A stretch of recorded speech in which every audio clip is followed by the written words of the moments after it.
I found out my team was getting bonuses while I did their work for free, and my supervisor smirked. Maybe if you weren't so helpful, you'd be worth. I reported everything to the DOL, and when payroll froze during the audit, they begged me to fix it. I was standing in the break room at 8:12 a.m. on a Wednesday when everything finally snapped into place. The lies, the fake smiles, the little comments that never sat right. HR had just told us payroll was temporarily frozen pending a compliance review, and everyone was freaking out. My coworkers kept looking at me like I had answers, like I was the one who could fix things. My supervisor, Melissa, kept pacing the hallway with her phone glued to her ear, whispering fast and angry like someone trying to put out a fire they secretly started. The best part, I already knew exactly why the Department of Labor had shown up unannounced.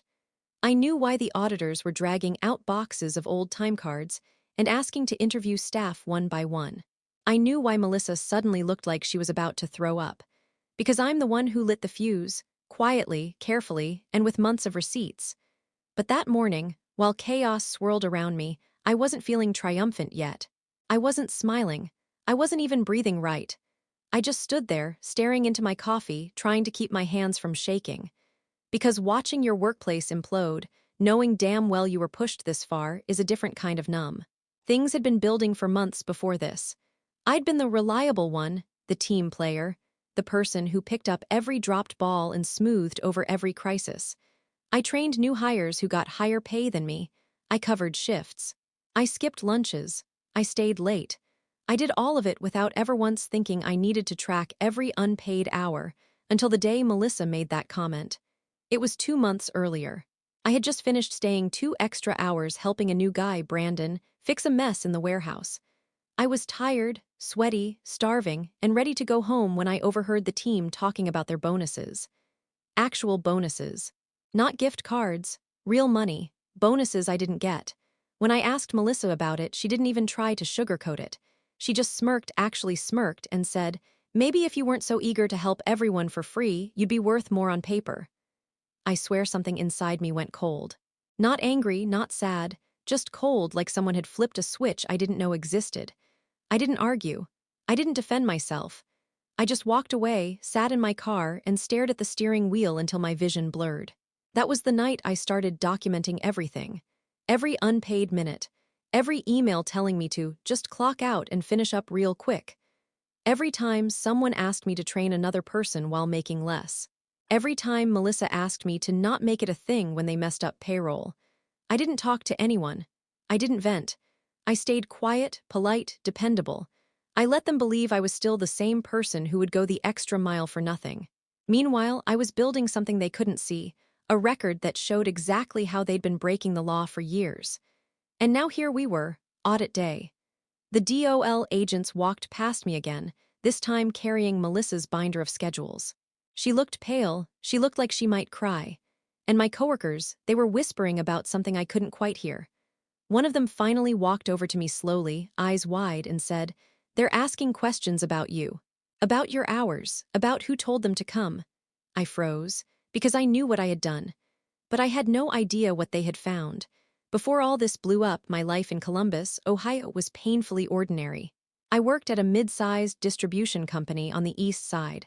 The kind of place where the fluorescent lights always flickered, and the break room fridge smelled like old spaghetti.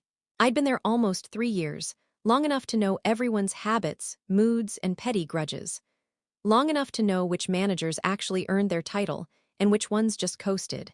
I started as a temp, fresh out of a bad breakup and desperate for steady income. When they offered me a permanent position, I grabbed it fast, grateful for anything stable. I didn't plan on staying long. But then life got in the way, car payments, rent increases, medical bills, all the little traps adulthood throws at you, until suddenly you're tied down by invisible strings. At first, I really liked the job, or maybe I just liked feeling needed. People came to me when things went wrong. They trusted me. New hires shadowed me because I explained things clearly and didn't treat them like idiots. Even upper management knew that if something urgent needed fixing, I'd handle it quietly and correctly. That reputation felt good, until it didn't. Because eventually, being the dependable one stopped feeling like a compliment and started feeling like a curse. The more I did, the more they piled on. It wasn't intentional at first, just convenience. Then it became routine.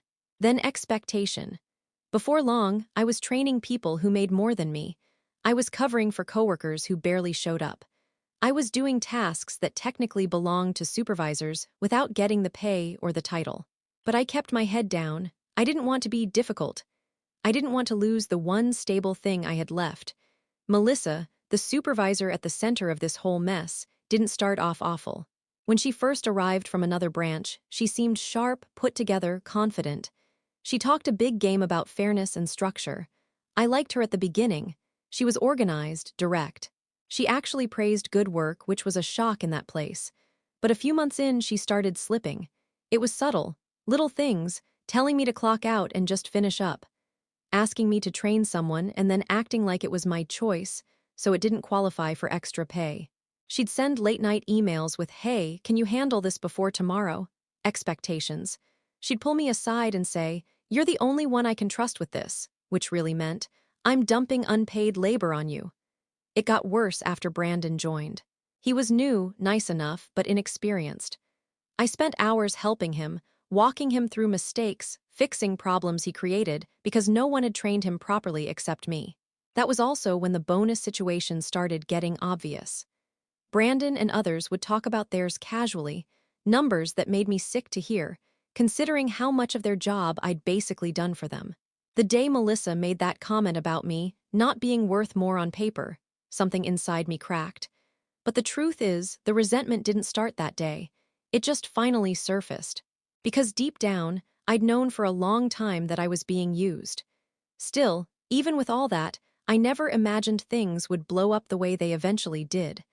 I didn't expect the Department of Labor to take action so fast. I didn't expect the audit to turn into a full-on payroll freeze. And I definitely didn't expect them to ask specifically about me. Something about that scared me more than I wanted to admit, because I had documented everything. But I hadn't told them everything, not yet. After that night in my car, the night Melissa basically told me my work wasn't worth paying for, I changed how I moved through that place. On the surface, nothing looked different. I still showed up early. I still helped people. I still trained new hires.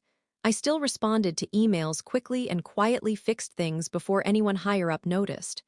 But inside, I was paying attention in a way I never had before. I noticed how Melissa always forgot to approve my overtime but approved everyone else's. I noticed how she'd slip in comments like, "You're amazing for staying late. Please don't log that. We're tight on hours," like it was some kind of compliment.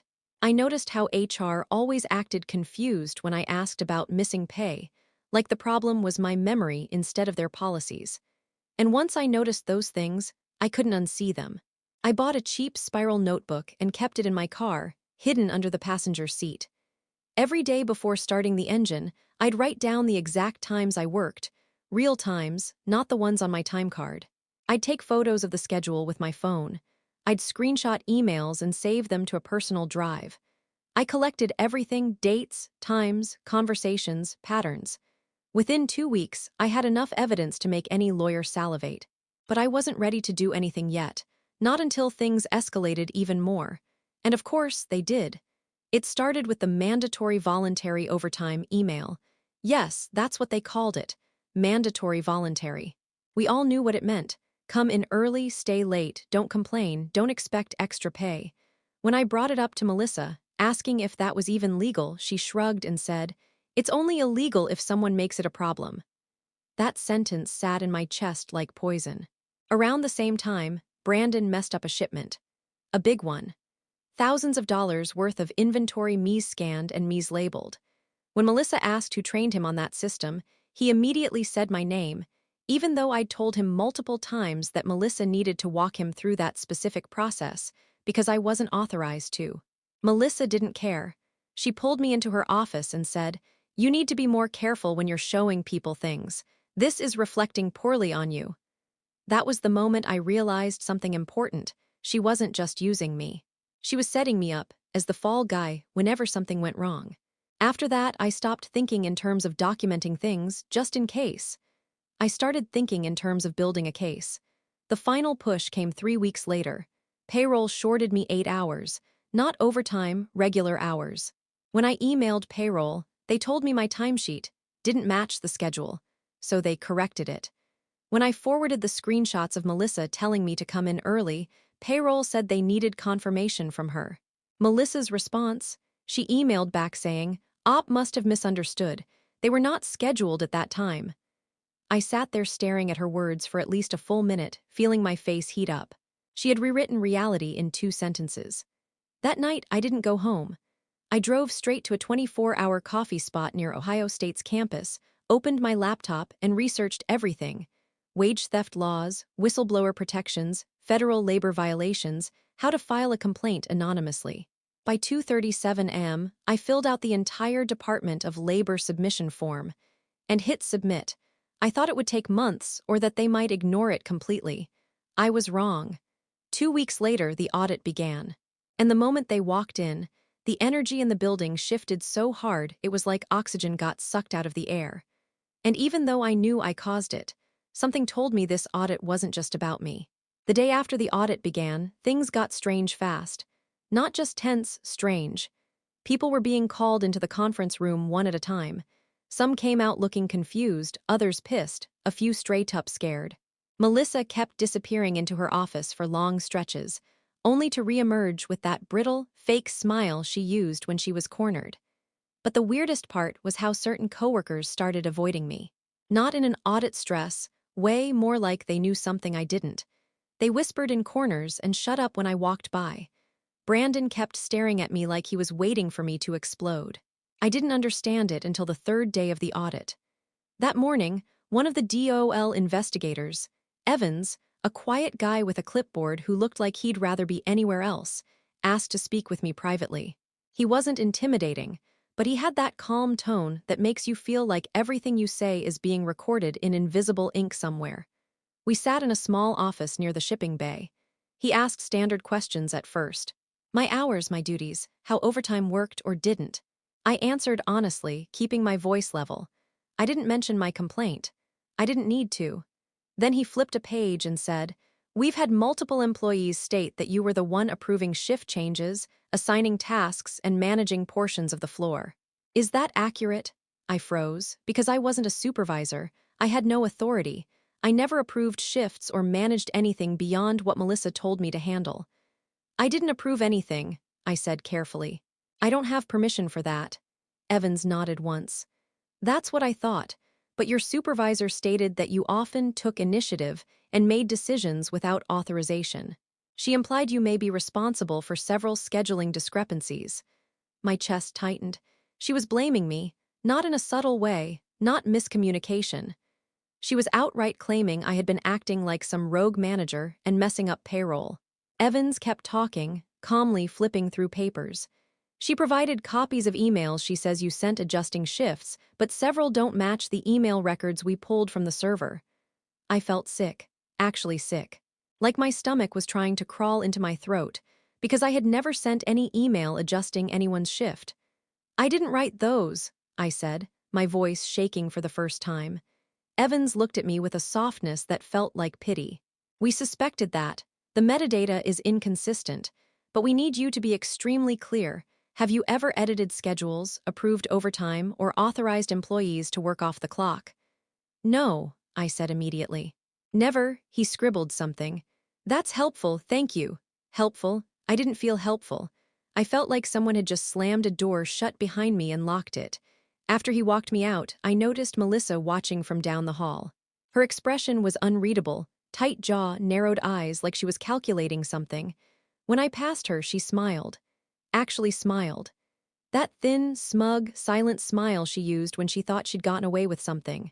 I didn't understand why until later that afternoon, when 2 coworkers pulled me into the break room and told me what she'd been saying for days. "She's telling everyone you're the whistleblower," one whispered. "And she's telling the investigators you manipulated schedules," the other added. My head spun. She was trying to destroy me on both fronts, turn the team against me while using me as the fall guy for illegal payroll practices. But the part that hit hardest was this: she was framing me using fake emails. Emails she'd made. That's when everything shifted, because suddenly this wasn't about unpaid hours anymore. This was about survival. The moment I learned Melissa was fabricating emails with my name on them, something inside me went from cold to solid. Not rage, not panic, just this heavy, grounded certainty that she had crossed a line she couldn't walk back from. Up until then, I'd wanted accountability, fairness, maybe back pay, nothing dramatic, nothing messy, but framing me, trying to pin federal violations on me, turning my coworkers against me so I'd look guilty before I even knew I was being accused. That changed everything. I went home that night and didn't sleep. I sat at my kitchen table in my tiny apartment near Reynoldsburg with my laptop open, staring at the folder where I'd been storing all my documentation. It wasn't enough anymore. Not if she was manufacturing evidence. Not if she was planting narratives in investigators' ears. I needed something stronger, something that showed intent. I needed to prove she knew exactly what she was doing. So I started planning. Step 1, back up everything. I uploaded every screenshot, every time log, every saved email to 3 different encrypted cloud drives. I printed hard copies and hid them in a shoebox in my closet. I even texted a copy to a number only I used, an old prepaid phone that stayed in a drawer. If they deleted anything from my work accounts, I'd still have it. Step 2, gather witness statements quietly. Not formal ones, just conversations. I started asking coworkers harmless questions. Hey, did Melissa ever tell you to clock out and keep working? Or did she ever say I adjusted your schedule? Their reactions said more than their words. Most said yes to the first question. Most said no to the second.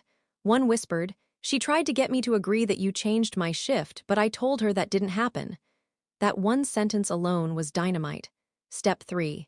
Focus on the emails, her fake ones. If she forged messages, then the real server logs would expose her. And she didn't realize something important. I had a friend. Someone outside the company.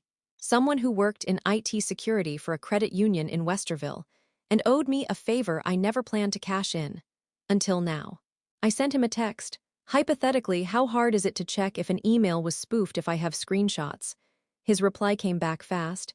If you have the original headers, super easy. If not, still possible. Why? I didn't answer.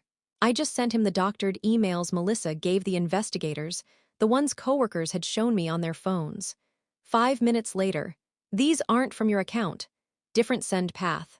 Metadata doesn't match your device signature. That was the moment I exhaled for the first time in hours. Step 4. Prepare for whatever the investigators found next. I didn't trust that Melissa would stop with emails. If she was desperate, she might try to plant conversations, twist statements, even get someone to lie for her. So I made a plan to protect myself from every angle.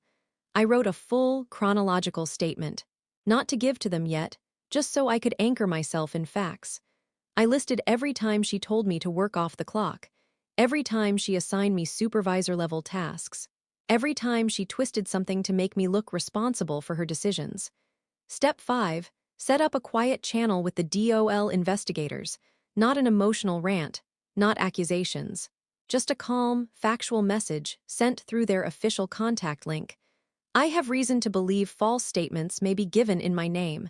I am available to provide supporting documentation if needed. That was all I wrote. No drama, no fear, just a signal flare. The next morning when I walked into work, Melissa looked strangely confident, relaxed, even, like she believed she had won, like she thought she'd buried me under enough lies to escape untouched. But that confidence didn't last, because by noon the investigators called her into the conference room, and they stayed in there with her for almost an hour. When she finally came out, her face was white. Not pale, white. Something had shifted. Something big, but I didn't know what it was yet. When Melissa walked out of that conference room looking like she'd seen a ghost, everyone noticed. She didn't speak. She didn't blink. She just kept touching her necklace like it was choking her. Then she went straight into her office and shut the door, hard enough that the glass panel rattled. I kept my head down, pretending to sort inventory, but inside I was wired. Something had happened in that room, something she didn't see coming. About 15 minutes later, Evans, the quiet DOL investigator, stepped out of the conference room with another agent.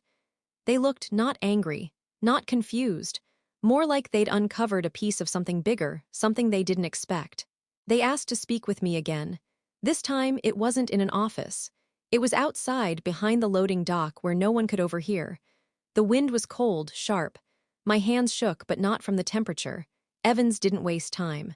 "Did you know," he said, looking directly at me, "that your supervisor submitted 2 different versions of the same email thread?" I felt my stomach drop. "No. One version had timestamps matching the server. The other had timestamps altered. The altered version was the one she attempted to attribute to you." I swallowed hard. "Are you saying she doctored them?" "We're saying," the other agent replied, "that someone tried to fabricate internal communication." "But that's not the twist." My breath caught. Evans continued, "The doctored emails weren't created recently. They were created months ago. Months, before I ever filed my complaint, before the bonus mess, before the audit." A cold, sinking realization moved through me like slow poison. "She was preparing for something," the agent said.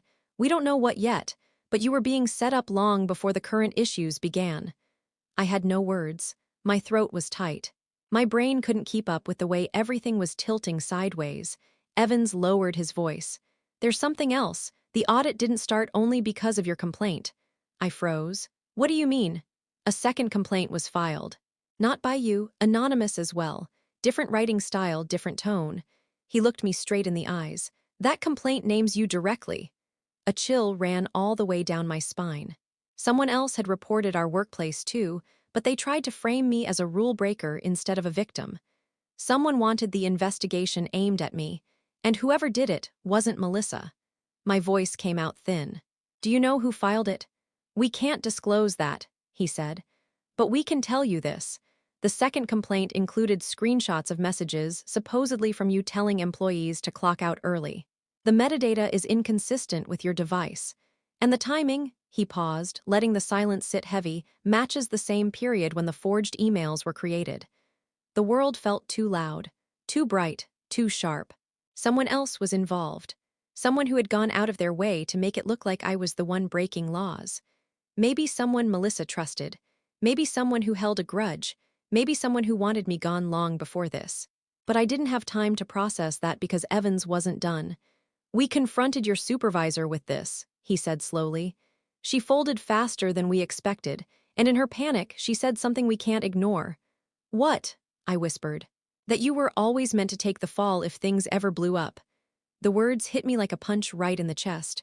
Always meant. Not by accident, not in the moment. Planned, deliberate. And just like that, the entire story rewired itself in my head. This wasn't about bonuses, or overtime, or one supervisor being petty and lazy. This was bigger, and darker, and I was at the center of it without even knowing. I barely slept that night. I kept replaying Evan's words over and over. "You were always meant to take the fall." I didn't understand what that meant until the next morning, when Melissa finally cracked. It happened in the conference room. I wasn't supposed to hear it, but the walls in that building were thin, and her voice carried when she panicked. She was talking fast, crying, trying to defend herself to the investigators. Most of it was muffled, but then one sentence came through loud and clear. "I had to use someone. They told me to use someone." My heart stopped. They. Not she, not they. Something inside me said don't move, but my body was already drifting toward the hallway like I was being pulled by gravity. I stopped just outside the doorway and listened, barely breathing. Evan's voice was calm. "Who told you to use this employee as a scapegoat?" There was a long silence, a shaky inhale. Then Melissa whispered, "Upper management." I felt like the floor tilted. She kept talking, and every word made my stomach turn. "They told me during my transfer," she said, voice cracking. "Before I even started at this branch, they said morale here was already low. They said they needed someone reliable who could take on responsibility without questioning anything. Someone who wouldn't fight back. Someone who already had a reputation for being helpful." My hands clenched into fists. She continued, "They said if anything ever came under scrutiny, inventory shortages, overtime issues, compliance checks, the easiest solution was to pin procedural confusion on the helpful one. Because helpful people don't argue. Helpful people apologize. Helpful people stay quiet." My mouth went dry. She was talking about me. She had been instructed, before she even met me, to use me as a shield for anything messy. But that wasn't the worst part. No, the worst part came when her voice dropped lower, bitter and small. They said he wasn't going anywhere. They said he'd never quit, never push back, that he needed the job too much to cause trouble. I swear something broke inside me. Clean break, no noise, just a snap I could feel in my ribs. They had chosen me because they thought I was weak, because I worked hard, because I tried to help people, because I didn't raise my voice or fight every injustice like some employees did. They took the best parts of me, my work ethic, my patience, my willingness to keep things running, and twisted them into a weapon against me. But Melissa wasn't done. The forged emails weren't my idea, she said, crying now. They told me to build a pattern over time, just in case, just enough that if anything blew up, we could say he was acting outside his role, that he was taking initiative without permission, that he caused the payroll issues. I felt sick. I felt stupid. I felt used in a way I'd never felt used before. This wasn't incompetence, or miscommunication, or even a personal grudge. It was a plan. A contingency plan designed by people who didn't know me, didn't care about me, and never intended for me to succeed. They decided I was expendable the moment I signed my hiring paperwork. They built an entire strategy around the idea that I wouldn't fight back, because they assumed I couldn't. That was the part that chilled me the most. Not the betrayal, not the setup, not the months of manipulated records. It was the truth behind it. They did it because they believed I wouldn't be human enough to protect myself. They thought I was that obedient, that quiet, that powerless. They thought I would break. They were wrong. When I walked into work the next morning, something in me was different. Not harder, not colder, just done being useful. Done being quiet. Done being the person they handpicked to sacrifice. I didn't storm in. I didn't accuse anyone. I didn't make a scene. I showed up exactly on time, logged in and waited. At 10:42 a.m., Evans asked me to step into the conference room. Melissa was already inside, sitting stiffly at the far end of the table. 2 district HR reps had arrived, faces tight, voices clipped, the kind of people who only show up when something catastrophic is unfolding. They asked me to sit. I did. Evans began. "Thank you for your patience. We've completed the preliminary stage of our investigation. We have some findings to review." He turned to me first. "You are not under any suspicion. In fact, your documentation has confirmed multiple violations." I didn't react. I just nodded, steady. Then he turned to HR. He read off everything they had found: months of off-the-clock labor, falsified time cards, altered records, retaliatory behavior, and the forged emails. Then he dropped the death blow. "There is evidence suggesting upper management requested a plan to deflect responsibility onto a specific employee. That employee was him." The room went silent. HR's faces drained. But the real moment, the moment everything finally tilted in my favor, came when Evans slid a folder toward me and said, "We will need your full statement to complete the next steps. We will also be requiring the company to pay back wages dating back 18 months. And based on current findings, this case may escalate to civil penalties." Melissa let out a small sound. Not quite a sob. Not quite a gasp. More like the last exhale of someone watching their life burn down. I didn't look at her. I didn't need to. HR tried damage control fast, leaning forward, smiling, asking if we could work something out internally. They mentioned reassignment, promotion possibilities, misunderstandings, anything to soften the blow. I let them talk themselves into a hole. Then I calmly pulled out my own folder, the one with my full logs, timestamped documents, and the IT analysis proving the emails were forged. I slid it across the table. "This is my formal contribution to the investigation," I said. "In full." Their faces fell at the word formal. They realized I wasn't negotiating. I wasn't looking for a payout they could slip me to keep quiet. I wanted the record. I wanted the truth stamped into the official findings where no one could bury it. After that, things moved fast. Melissa was escorted out of the building by security before lunch. Upper management received notice they were being investigated separately. DOL froze payroll not just for our branch, but for the entire district. And me. I spent the next 2 weeks answering questions, providing documents, and watching the company unravel piece by piece. When the final report came out, it was brutal. Every violation spelled out. Every manipulated record exposed. Every part of their plan detailed line by line. I received back pay for every unpaid hour, plus penalty wages. It was more money than I'd seen in years. But the real closure came the day the regional director called me personally, voice tight, rehearsed, and said, "We regret that your reliability was exploited. This was not the culture we intended to create." I didn't laugh. I didn't yell. I just said, "You created exactly the culture you intended. You just didn't expect someone to write it down." I quit the next morning. As I walked out for the last time, the building looked smaller, sadder, like a place I had outgrown long before it ever turned on me. And for the first time in months, maybe years, I felt something real settle inside my chest. Not revenge, not victory, just freedom. And a quiet promise to myself: I will never again let anyone mistake my kindness for weakness.